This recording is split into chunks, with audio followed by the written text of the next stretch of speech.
I was 30 minutes away from watching the biggest match of my life when my father told me I was no longer his son. The strange thing is, it wasn't because of money, crime, or some terrible mistake. It was because of football. More specifically, because I supported the wrong team. I know that sounds ridiculous. I thought so too, until it destroyed my family. I'm Ethan Morales, 32 years old, married, father of a 5-year-old son named Leo, and a lifelong football fanatic. My father, Carlos, was even worse. The FIFA World Cup wasn't just a tournament to him. It was religion. Every 4 years, our entire family revolved around it. He decorated the house with flags. He cooked special meals. He refused to schedule birthdays, vacations, or family gatherings during matches. When I was 8, he woke me up at 3 in the morning to watch a World Cup game. When I was 12, he made me memorize every previous champion. When I was 16, he told me, football isn't just a sport. It shows who people really are. I thought he was joking. Turns out, he wasn't. The problem started when I married Sophia. Her family came from another country, and they supported a different national team. At first, it was harmless. Family dinners became playful debates. We teased each other, made jokes, shared predictions. Then the new World Cup arrived. By pure coincidence, our two countries kept winning, round after round. Group stage, round of 16, quarterfinals, semifinals, until the impossible happened. The two countries reached the FIFA World Cup Final. Suddenly, the joke stopped. My father became obsessed. He called me every day. You'll be wearing our colors, right? I laughed. Of course. But then I looked at my wife, at my son, at the family I had built.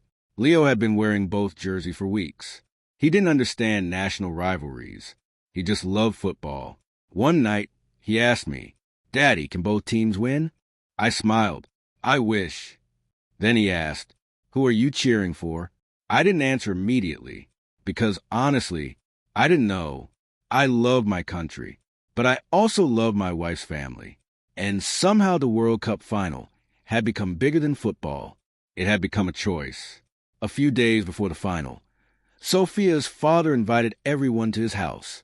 My parents came. My sister came. My uncles came. Everyone sat together for dinner. Then my father raised his glass to our country becoming world champions. Everyone cheered, except me and my son. Leo raised his tiny glass.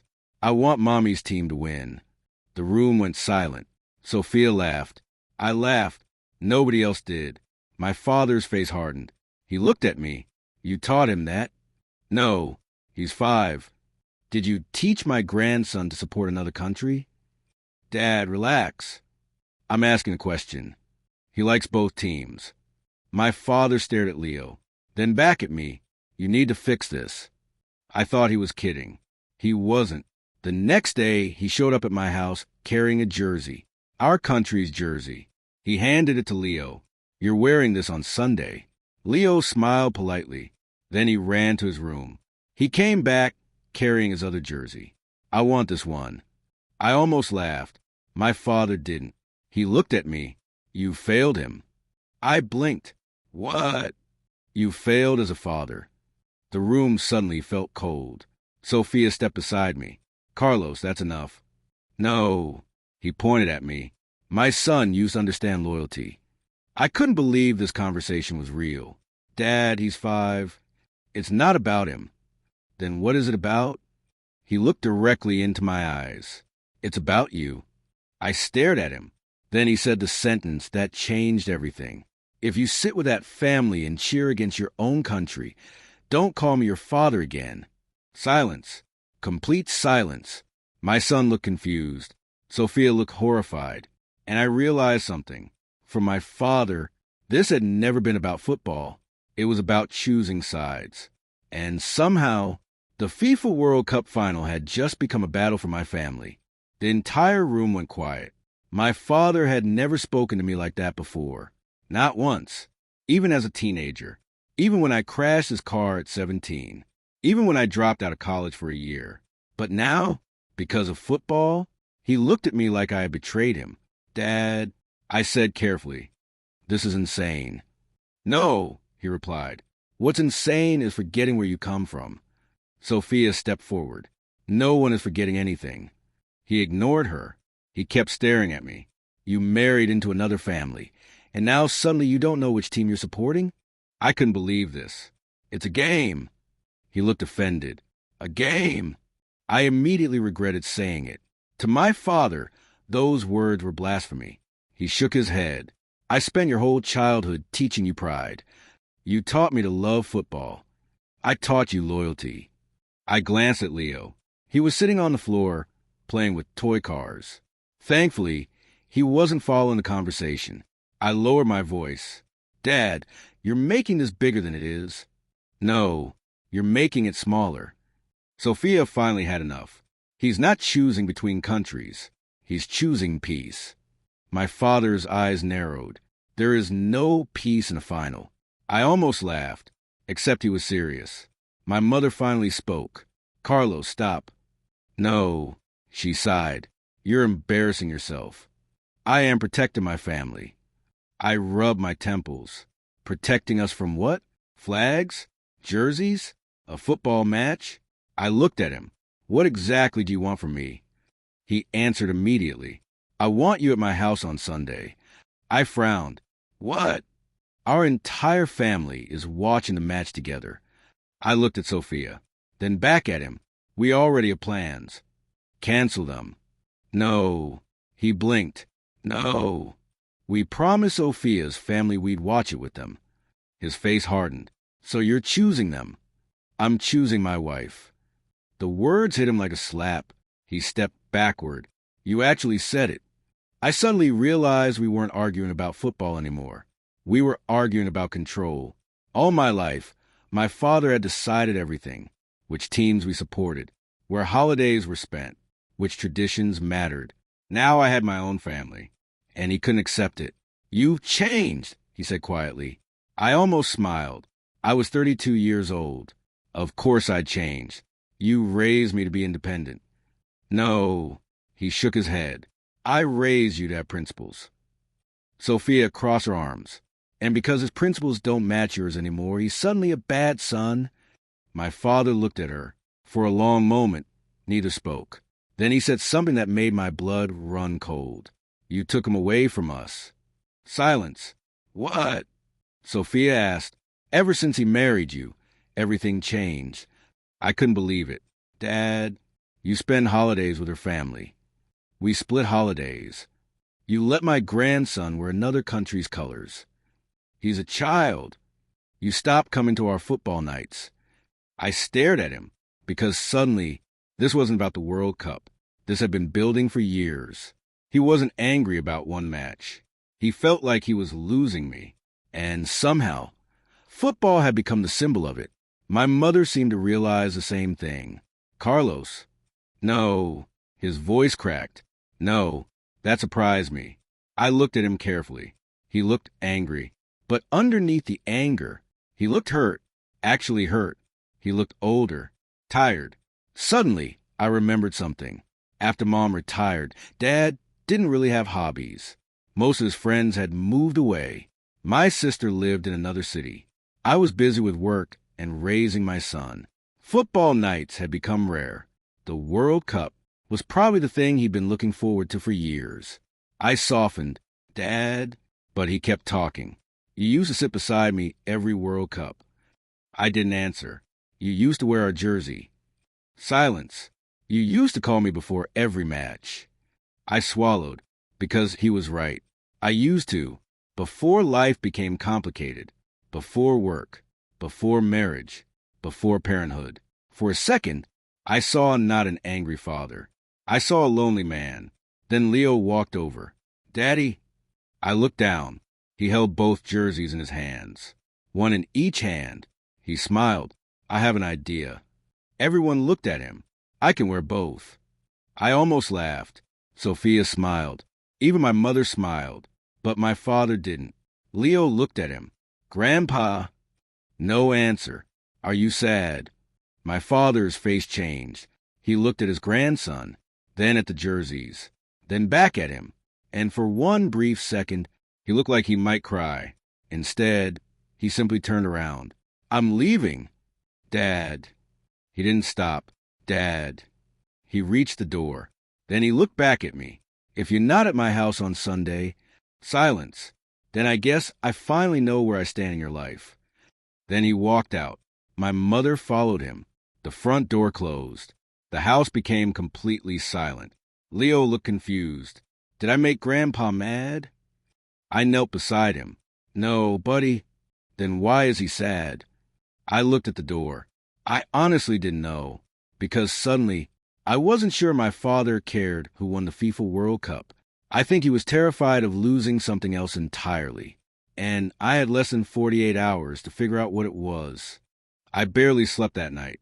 After everyone went to bed, I sat alone in the living room. The 2 jerseys were still on the coffee table, one for my country, one for my wife's.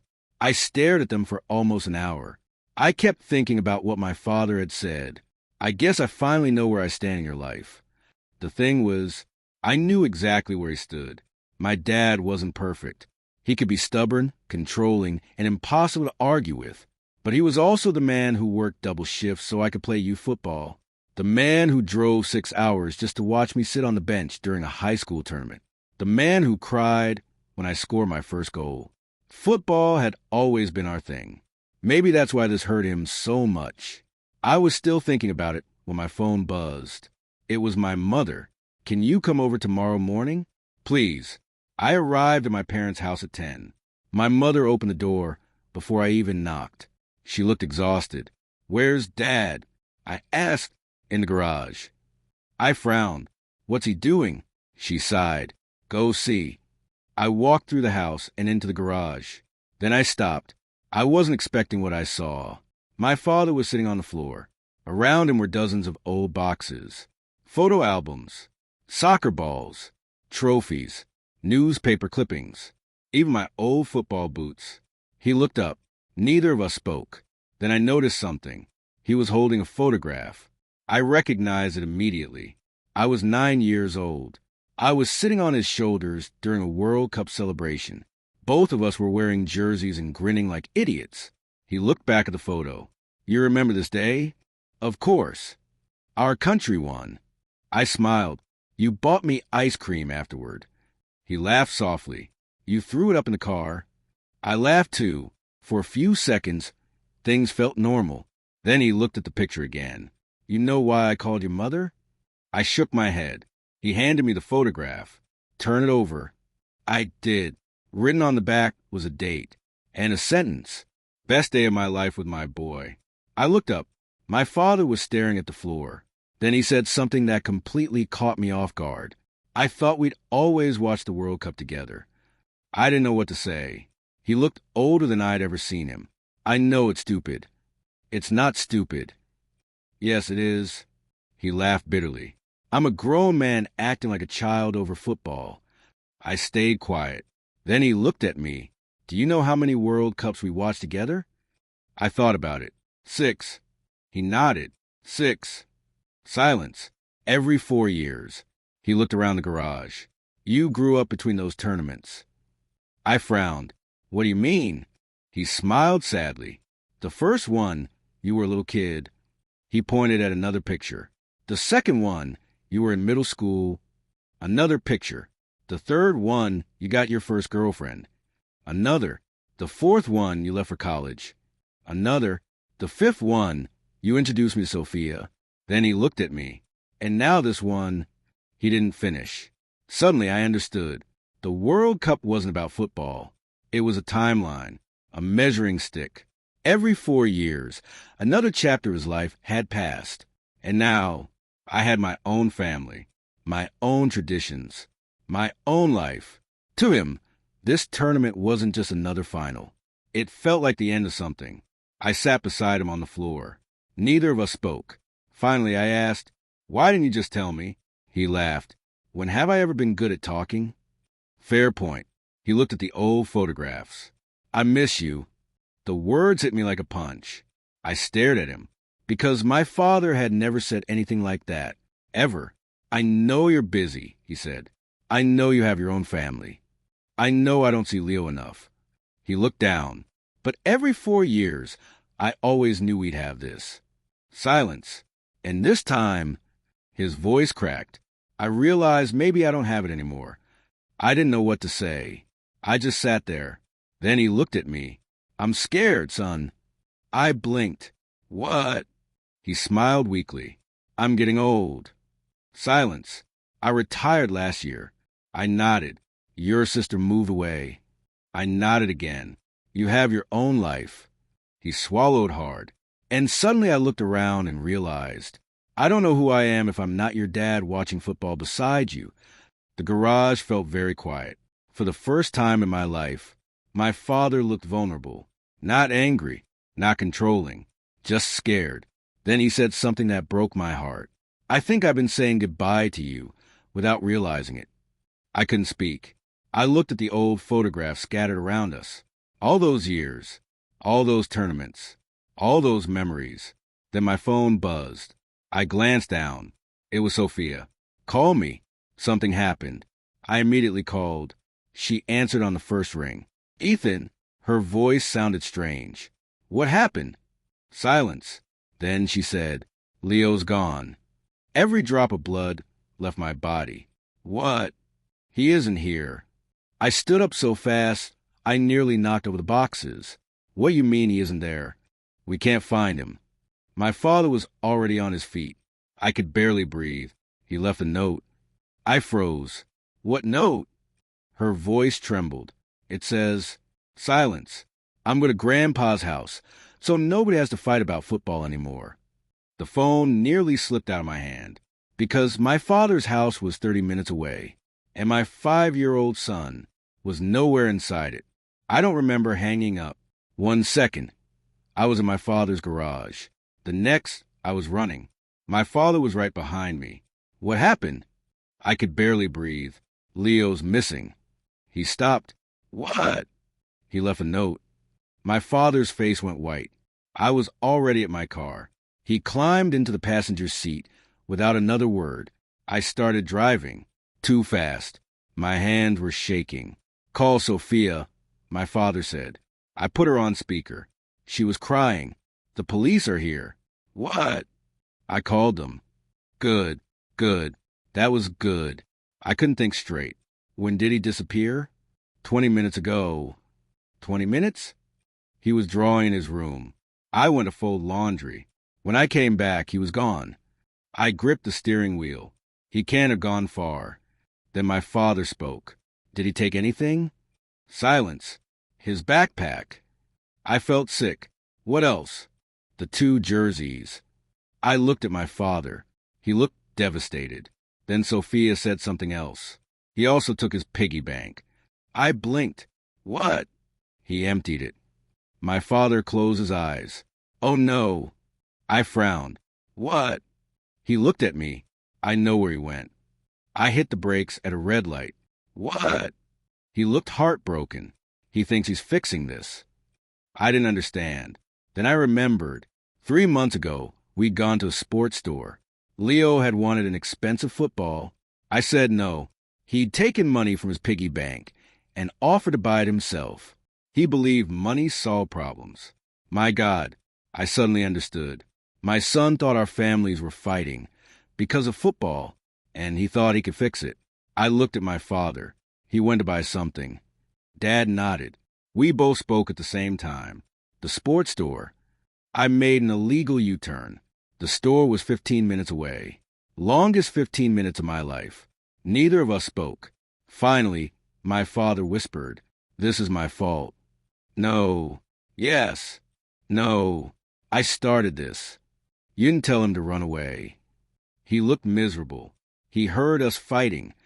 I couldn't argue with that, because it was true. He had heard everything. The arguments, the tension, the anger. A 5-year-old had absorbed all of it, and now he was trying to fix something adults had broken. I suddenly hated myself. How had I not seen what this was doing to him? We reached the sports store. I didn't even park properly. I jumped out. My father followed. We ran inside. The cashier looked up. Can I help you? I was breathing hard. My son. I pulled out my phone. Have you seen this boy? She looked at the picture. Then her eyes widened. Yes. I froze. When? Maybe 10 minutes ago. Where is he? She pointed. He left. I felt like I'd been punched. He was crying. What? He wanted to buy 2 jerseys. My father sat down in the nearest chair. The cashier looked confused. He didn't have enough money. I couldn't breathe. What happened? She smiled sadly. He said he needed them because his grandpa and daddy were mad at each other. I closed my eyes. He said if everyone had matching shirts, nobody would fight anymore. My chest hurt. Where did he go? She pointed toward the window, to the park. The park, across the street. I ran. I didn't wait. I just ran. My father was somehow right behind me.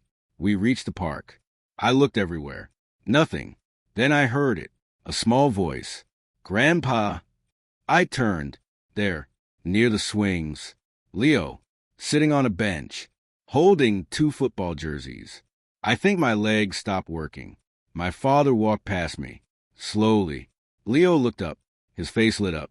Grandpa. Then he saw me. Daddy. I reached him in 3 steps and pulled him into my arms. I was shaking. He was confused. Why are you crying? I couldn't answer. I just held him. Then he looked at the jerseys. I fixed it. I almost broke. What? He smiled. I bought 1 for you and 1 for Grandpa. My father sat beside us. Leo looked between us. Now nobody has to fight. Silence. Then, you can both wear the same shirts. My father started crying. Actually crying. Leo looked alarmed. Grandpa. Dad couldn't speak. You don't like it? My father pulled him into his arms. No, buddy. He was sobbing now. I love it. Leo smiled. I knew it would work. I looked at my father. He looked at me, and suddenly, we both understood something. We had scared this little boy so much that he tried to solve our problems himself. Over football, over jerseys, over something that didn't matter. My father looked at Leo, then at me. Then he whispered, "What are we doing?" I didn't have an answer, because I was asking myself the exact same question. And then my phone rang. It was Sophia. I answered immediately. We found him. She started crying. Oh, thank God. I looked at my father. He was still holding Leo. Then my son smiled. Daddy? Yeah. Can we all watch the game together now? Neither my father nor I knew how to answer, because somehow a 5-year-old had just asked a question neither of us had been brave enough to ask. Neither my father nor I answered right away. Leo sat between us on the park bench, holding the 2 jerseys like they were treasures. He looked from me to Grandpa. Then he frowned. You're still mad? No, buddy, I said softly. Yes, you are. Kids know. They always know. My father wiped his eyes. No, Grandpa's not mad. Then why were you yelling? Silence. Because how do you explain decades of expectations, loneliness, and fear to a 5-year-old? My father looked at me, then at Leo. Finally, he said, Grandpa forgot something important. Leo blinked. What? My father smiled sadly. I forgot football is supposed to make people happy. The park became very quiet. Leo thought about that. Then he nodded. Yeah. I almost laughed. He made it sound so simple. Maybe it was. My father looked at me. I'm sorry. I stared at him. I couldn't remember the last time he'd apologized to me. Maybe he never had. I'm sorry I made you feel like you had to choose. I swallowed. I'm sorry I acted like supporting your wife made you less my son. I didn't know what to say. He looked away, and I'm sorry I scared him. He looked at Leo. Our little boy was swinging his legs on the bench, completely unaware that he had just changed everything. I took a long breath. I'm sorry, too. Dad looked at me. I should have talked to you. He frowned. What? I thought this was about football. So did I. I laughed. He laughed, too. For the first time in days, it felt normal. Then my phone buzzed. Sophia. I answered. We found him. We're at the park. She was silent for a second. Then, I'm coming. She arrived 10 minutes later. The moment she saw Leo, she ran. She dropped to her knees and hugged him so tightly he squeaked. "Mommy!" She started crying. "I'm sorry," he said. She pulled back. "Sorry? Why?" "I left. You scared me to death." "I know." Then he held up the jerseys. "But I fixed everything." She looked at him, then at me, then at my father.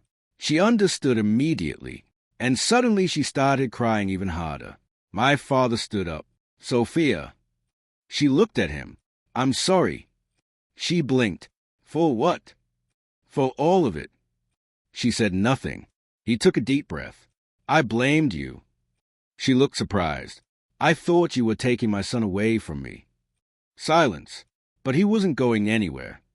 He looked at me. I just didn't know how to let him grow up. I think that was the most honest thing my father had ever said. Sophia slowly stood. Then she did something I didn't expect. She hugged him. Dad froze. After a second, he hugged her back. When they separated, Leo looked delighted. "You guys fixed it." We all laughed. Then he held up the jerseys again. "So, can we watch football now?" We looked at each other. And then I had an idea.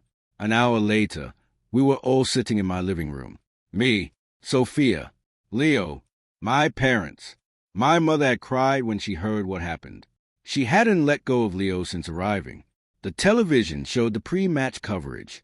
The FIFA World Cup Final was about to begin. Then Leo stood up. He held one jersey, then the other, and announced, "I have a new rule." Everyone looked at him. No picking sides. He handed one jersey to Grandpa, the other to me. Then he climbed onto the couch. We cheer for good football. My father laughed. I laughed too. And somehow, that became the rule. For the next 2 hours, we cheered for beautiful goals. Great saves. Amazing passes. Whenever one team scored, Leo celebrated. When the other team scored, he celebrated again. Eventually, we all started doing the same thing. The game was incredible. One of the greatest finals I'd ever watched. But honestly, I barely remember the score. I remember something else. I remember looking at my father. He was smiling, really smiling. Not because our country was winning, not because another team was losing, but because his grandson was sitting in his lap. I think that when he finally understood, the World Cup wasn't ending something. It was beginning something new. When the match ended, Leo yawned. Then he looked at Grandpa. Same seats next World Cup. My father looked like he might cry again. Absolutely. Leo smiled. "Promise." "I promise." Then he fell asleep against Grandpa's chest. Nobody moved. A few minutes later, my father spoke quietly. "You know, every 4 years I measured my life with the World Cup." I looked at him.